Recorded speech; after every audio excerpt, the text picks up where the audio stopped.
संघर्ष टाइम्स, समस्या जनतेची, साथ आमची. कर्जत शहरात शासकीय कार्यालय, नगर परिषद व शाळांमध्ये प्रजासत्ताक दिन साजरा. प्रजासत्ताक दिनाच्या 26 जानेवारी 2026 निमित्ताने कर्जत शहरात मोठ्या उत्साहात ध्वजारोहण सोहळा पार पडला. शासकीय कार्यालय, नगर परिषद तसेच शाळांमध्ये देशभक्तीपूर्ण वातावरणात कार्यक्रमाचे आयोजन करण्यात आले होते. कर्जत तालुक्याच्या प्रशासकीय भवनात प्रांताधिकारी प्रकाश संकपाळ यांच्या हस्ते तहसीलदार धनंजय जाधव यांच्या उपस्थितीत शासकीय ध्वजारोहण करण्यात आले. यावेळी पोलीस उपनिरीक्षक मिनल शिंदे यांनी आपल्या पथकासह ध्वजाला मानवंदना दिली. तसेच पोलीस मैदान कर्जत येथेही प्रांताधिकारी संकपाळ यांच्या हस्ते ध्वजारोहण करण्यात आले. यावेळी शालेय विद्यार्थ्यांनी राष्ट्रगीत व महाराष्ट्रगीत सादर करून कार्यक्रमात रंगत आणली. पोलीस पथकाने ध्वजाला मानवंदना दिली. कर्जत नगर परिषदेत नगराध्यक्ष पुष्पा दगडे यांच्या हस्ते ध्वजारोहण पार पडले.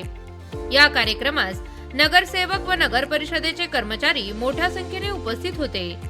नगर परिषदेच्या प्रांगणात आयोजित कार्यक्रमात कर्जत शहरातील विविध क्षेत्रात उल्लेखनीय कामगिरी करणाऱ्या नागरिकांचा सन्मान करण्यात आला.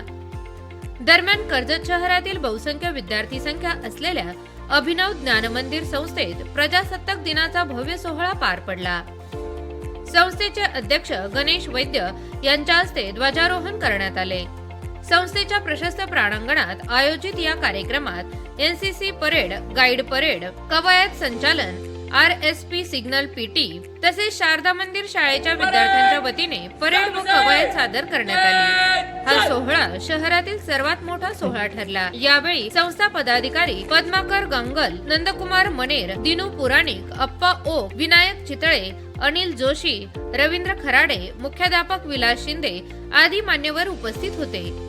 तसेच संस्थेच्या इयत्ता 1ली ते 4थी पर्यंतच्या शिशु मंदिर शाळेतही ध्वजारोहण सोहळा पार पडला. शालेय समिती अध्यक्षा शवारणी कुलकर्णी यांच्या हस्ते संस्था अध्यक्ष गणेश वैद्य यांच्या प्रमुख उपस्थितीत ध्वजारोहण करण्यात आले. यावेळी शिशु मंदिर शाळेच्या मुख्याध्यापिका स्मिता निमकर यांनी पाहुण्यांचे स्वागत केले. एकूणच प्रजासत्ताक दिनानिमित्त कर्जत शहरात देशभक्ती, एकता आणि उत्साहाचे वातावरण पाहायला मिळाले.